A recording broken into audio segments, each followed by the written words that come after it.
Thank you, Joel, the chairperson of today's program, our General Secretary, for this time. Good evening, family.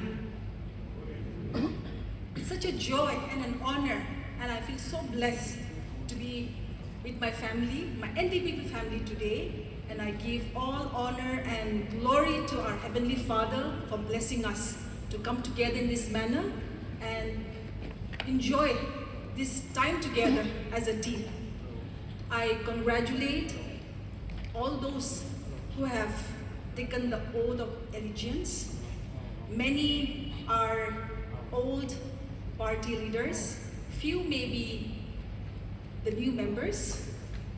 Today is not a time to just come and complete the formality, but today is a time to recommit ourselves to the larger interest of our people through our commitment to the party.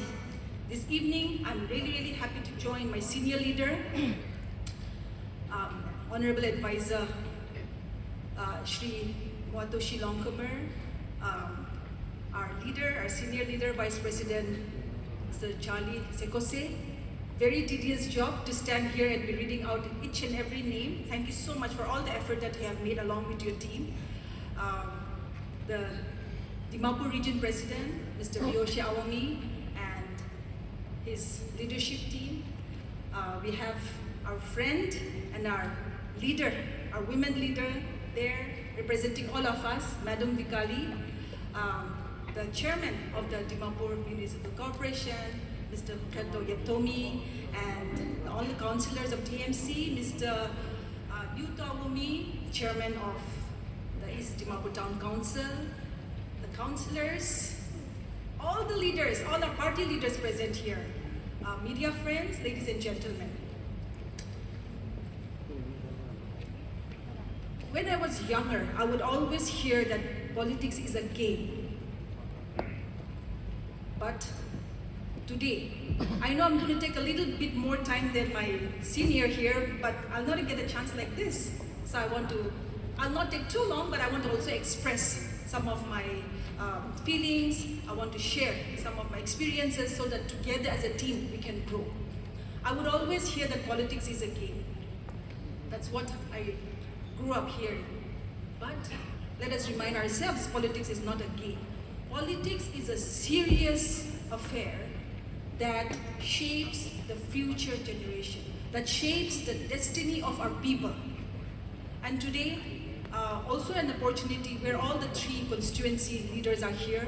I want to really thank you on my own behalf and on behalf of our Honorable Chief Minister and also the President of our party, Mr. Chingwang Konyak, to all the leaders under the leadership of Mr. Charlie Sekose and Mr. Vihoche. We had 3 seats, we fought for 3 seats, and our erstwhile, now we have our own Chumukitima region, I hope you know that. So initially when we were all together, 3 seats we contested and all the 3 seats we won. So we want to really thank you. It's because of all of you, you gave your best. Maybe you did not put the party to shame, but you gave the party a thumping majority that has strengthened the leadership in the party as well. So thank you very much for that as well. For us, it's a new chapter. All of us, like I mentioned, we have been part of the party in the past, most of you, but today, I think it's important for us to recommit ourselves to why we are here. It's not a game, it's a very serious affair. So many things, all of us wish the best for our state, all of us wish the best for our people. But the most important people actually are we politicians, you know, all of us. Some contest elections, some fight, even if you're not the candidate, fight more than the candidate themselves. So all of us together. And today we are in this position where we have played an instrument, each and every one of us have played an instrumental role in forming the government. So this is a party which has formed the government. For me, I am a very proud NDPP worker. I feel very proud of NDPP, to be an NDPP party worker. And today, like mentioned earlier by my senior, in Nagaland, when you talk of politics, we have no ideology. You know, today we are somewhere, tomorrow we are somewhere.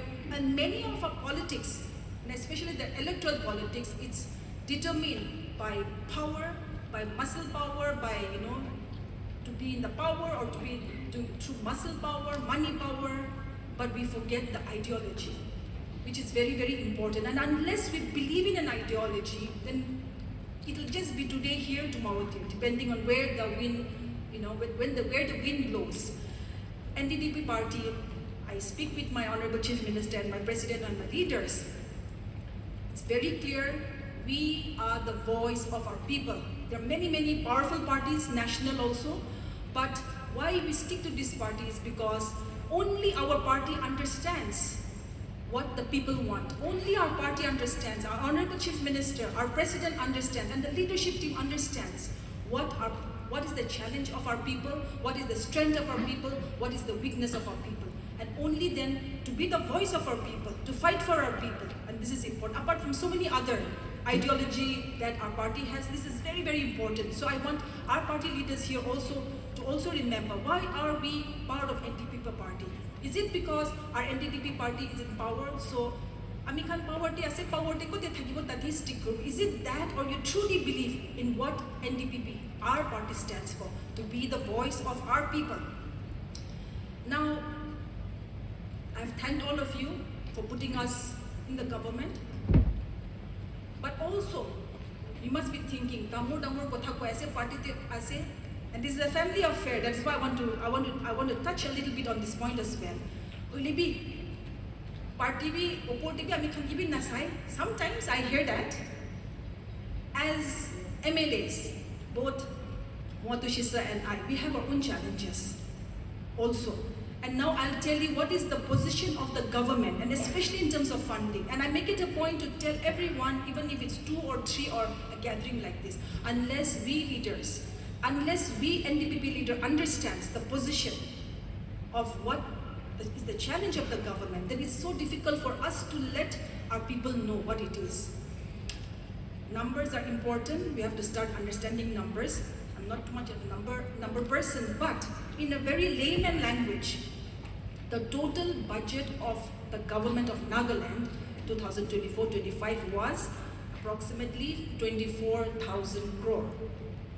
And out of the 24,000 crore, almost 75% to 80% goes towards salary, wages and pension and debt servicing. On top of that, we buy electricity, power, in a year for about 600 crores. And we, in terms of revenue generation, we are the lowest. Revenue loss, highest, one of the highest in the country, Nagaland. We spend about 600 crore buying power, but the revenue is very, very less. So considering all this, what we have left, what we are left with for development is about 15%, at the most 20%. And with that, we are expected to develop the whole state. That is the challenge. We don't have any resources. Unfortunately, revenue, we have no revenue. We don't generate our own revenue. It's very minuscule. Other states, even if I don't want to compare ourselves with big states, but our neighboring states, whether it's Meghalaya, Arunachal Pradesh, of course, our nearest, richest neighbor, Assam. When you look at that, they have a lot of own resource generated for their own revenue. So they are rich. But for us, whether it's your natural resources, whether it's excise resources, these are the main resource revenue that the other states are generating. We have not been able to do that at all. So with this very, very limited amount, which we are totally dependent on the center, it becomes really difficult for the state to function and bring the development. Which MLA or which chief minister do not want to bring development to the state? I, as an MLA of Dimapur 3, Mwatu Shisa as an MLA of Dimapur 2, I'm sure both of us and all the other MLAs wants to give their best to develop their constituency. But because of resource crunch of the state, for these reasons, it becomes really difficult. Recently, we have had ULB. Slowly it's coming up. It's new, many of the councillors are here, the chairmen are here. They must be struggling also. Reality is different. It's a process. Government is a process. It's not that aji itu lagi itu hui jabo. It's not even that. And they're also struggling. But when you want to put up the sanitation fee for 20 rupees extra, there's a huge hue and cry amongst the public. To come and clean your dirt also, you're not ready to give that extra 20 rupees. But that is also a challenge for us, because as elected members, we have to make sure that when we are collecting, we are also giving the best. We are also giving our best. But that is the attitude of our people. And that is why it is the role of each and every one of us here to make sure that these basic things are being taught to our public, to our people. Unless, yes, they may agree with us, they may not agree with us, but that is our job, to make sure that they understand, like Sir said earlier, to bridge that gap between the government and the public, all of us sitting here. This is our job, and it's a collective responsibility. MLAs will do our best.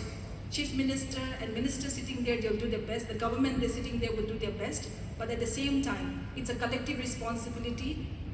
If we start blaming that it is his job, it is her job, then it'll never work. But if so many of us here, 1, 2, and 3, the whole of Dimapur, the main ones, you people made the government and we're all sitting here. If we together have this vision, today especially after making this very important oath of allegiance, if we recommit ourselves, each and every one of us, that it's not just about power, it's not just about feeling good that we are in the ruling party, but once we walk out of this hall, take back that extra responsibility of I will do my part, I will do my best in making sure that the gap between government and the people is also bridged. We don't have money to dole out and give you and say go and work at the grassroots, but I also want to let you know that Government of India has many, many good schemes. Government of India has many, many good schemes which our people, the grassroots, are not aware of. And let us also think of those schemes to make sure, for starter, some of you may be doing, but many of us, I also tried, but I'm also struggling. I have my own challenges. But let us start from there. Let us make sure that our people, whatever at least the Government of India schemes are there for grassroots, let us take that responsibility to make sure that our people, they are maybe not educated, maybe they have no idea how to go about, maybe they have no idea, they're just struggling. But you and we are in this position, we are in a responsible position. So let us make sure, let us start with that at least in our own constituencies. Let us make sure that those schemes, at least as a starter, reach to them. Lastly, we are fortunate because our starting the program was, God's blessing was invoked by our pastor. Thank you very much, Pastor. Such a powerful reading also, he started the program with a very powerful reading from the Bible. Each and every one of us, please remember, it may be a party thing, but among so many people, you were chosen to be in this position. You were chosen to speak out and to help the less fortunate, people who can't reach out, people who have no idea, the people who are less privileged, people who need help.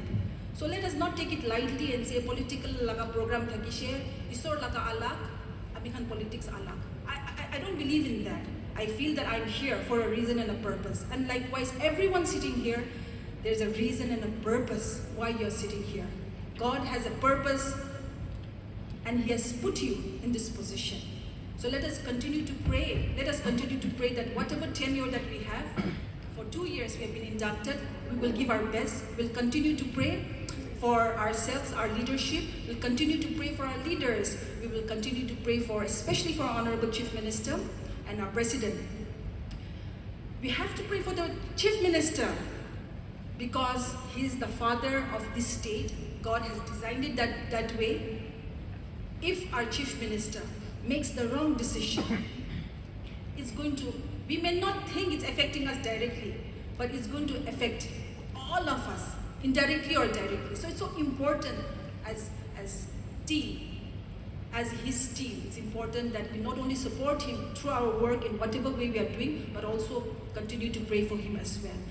I thank all of you. It's so wonderful to see all of you, hang out with all of you. I wish you all the very best, and thank you very much.